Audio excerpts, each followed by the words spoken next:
gagal membangun keuangan keluarga seakan-akan disebabkan oleh faktor yang namanya kekurangan pendapatan.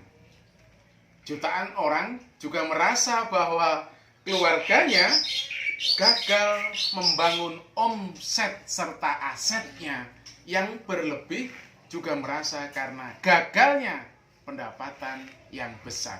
Betulkah? Pertanyaannya, keuangan keluarga gagal total diakibatkan oleh kecilnya pendapatan. Ternyata survei mengatakan satu-satunya persoalan yang membuat aset ekonomi keluarga gagal bukan karena pendapatan yang kecil, tapi disebabkan karena tabungan yang tidak bertambah, alias kecilnya tabungan, besarnya pengeluaran. Nah, kali ini saya akan menjelentrehkan beberapa persoalan tentang cerdas mengelola keuangan keluarga. Bagaimana sebuah keluarga dengan seorang ayah atau seorang istri yang mempunyai pendapatan setiap bulannya dan akhirnya mampu dari pendapatan itu ditumbuh kembangkan sehingga bertahun-tahun nilai aset keluarga menjadi bertambah.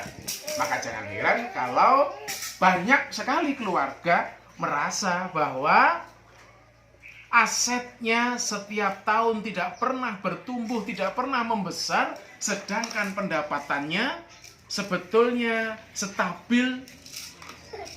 Tapi kenyataannya yang terjadi adalah asetnya mengecil, atau bahkan uangnya tidak bertumbuh sama sekali.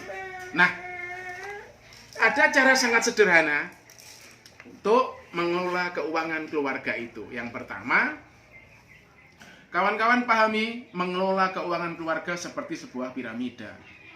Piramida yang paling atas, skala prioritas pengalokasian keuangan. Bagaimana biar uang yang kita dapatkan setiap bulan itu bisa bertumbuh, bisa berkembang, dan bahkan meraksasa di kemudian hari. Artinya ada intervensi, ada model, ada strategi cara bagaimana sebuah keuangan keluarga itu dikelola. Orang ngawur, yang jelas orang ngawur. Nggak bisa sebuah pendapatan keuangan keluarga dikelola dengan cara awut-awutan, dengan cara serampangan, dan dengan cara tanpa pemahaman yang jelas. Oke, kita mulai. Artinya Anda harus yakin dengan apa yang saya katakan. Keuangan keluarga membuat tumbuhnya aset setiap bulan, setiap tahun bukan karena pendapatan yang kecil, tapi karena tabungan yang kecil. Bisa jadi orang dengan pendapatan yang kecil, tapi karena tabungannya besar setiap bulan, maka asetnya bertumbuh. Begitu pula sebaliknya, sebesar apapun pendapatan sebuah keluarga oleh suami maupun istri, tapi tatkala tabungannya rendah, alias ora iso nabung, gegeden pengeluaran karena bersifat boros, maka lambat laun keluarga itu bukannya asetnya setiap tahun bertambah, bertumbuh, tapi zong alias impas karena pengeluaran dan pendapatan itu sama.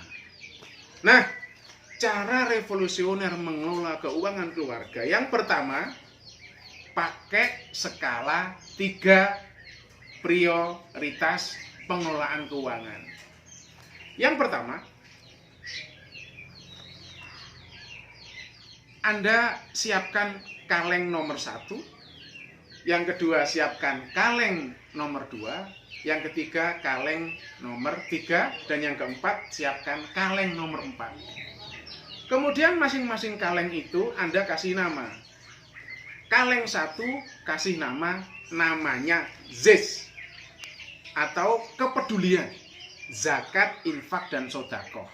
Kaleng yang pertama, atau peduli sesama. Yang kedua adalah kaleng tabungan. menabung. Kaleng ketiga namanya kaleng investasi. Dan baru kaleng yang keempat, ini kaleng sandang, pangan, dan papan. Oke? Kaleng pertama wajib, zakat, infak, dan sedekah. Ingat, orientasi kehidupan manusia, setiap detiknya itu bukan mencari kekayaan semata, tetapi mencari sisi kualitas kemanusiaan yang semakin hari itu semakin sempurna, semakin paripurna. Intinya, sebaik-baik manusia adalah yang paling banyak manfaatnya buat orang lain. Bukan begitu, Yai Ikra? Yes, tepat menurut saya. Maka kalau itu orientasinya, maka butuh kaleng yang pertama. Berapapun pendapatan Anda, tidak usah berhitung eman-eman, maka alokasikan ke kaleng nomor 1, kaleng kepedulian kepada sesama, sebagai bentuk orientasi kita bahwa apa yang kita dapatkan dari Allah Subhanahu wa Ta'ala, dari Tuhan Yang Maha Esa, semata-mata untuk orientasi kualitas keutamaan diri kita sendiri, biar semakin hari menjadi kualitas manusia yang paripurna, yang paling keren. Dan orang yang paling keren adalah orang yang paling banyak menyumbang, memberi kepada orang lain. Siap, itu nomor 1. Yang nomor 2 adalah menabung. Pasti Om, pasti Le, Mbok De, Pak De sekalian.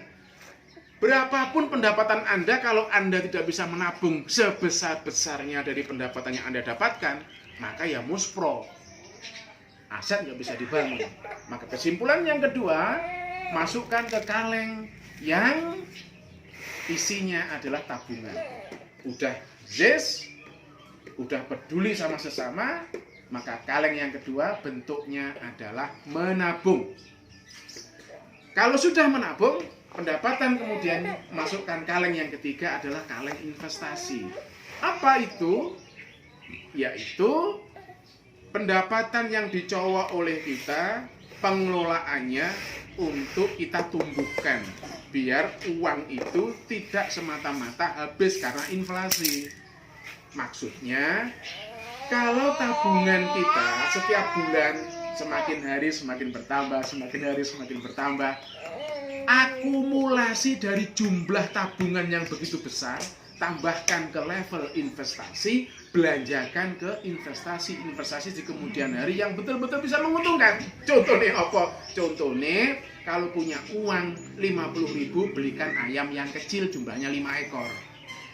Tambah hari tambah waktu, investasi ini akan bertumbuh. Apa? Ayamnya bisa kita jual di kemudian hari. Kalau uangnya di tabungan kemudian diinvestasi jumlahnya semakin besar, katakan 5 juta, bisa Anda belikan emas. Semakin hari emas tidak akan ada inflasinya, maka semakin bulan tambahnya tahun, investasi emas itu tatkala di kemudian hari kita jual, nilainya semakin tinggi. Bukan begitu Yai Ikra? Yes, itu yang investasi. Nah, masuk yang terakhir adalah kaleng sandang, pangan, dan papan. Harus berhati-hati di situ. Karena apa? Karena pengelolaan uang kalau salah, uang kita akan hanya habis dan memudar. Tidak ada bangkainya, alias habis cuman untuk sandang, pangan, dan papan. Saya pikir kalau Anda mempunyai 4 kaleng itu, Anda akan menskala prioritaskan dengan pemahaman pengelolaan keuangan keluarga yang cerdas. Terima kasih, ketemu di video saya. Salam perlawanan, salam perubahan, menggaji diri sendiri, menggaji orang lain, menggaji Indonesia. Yes.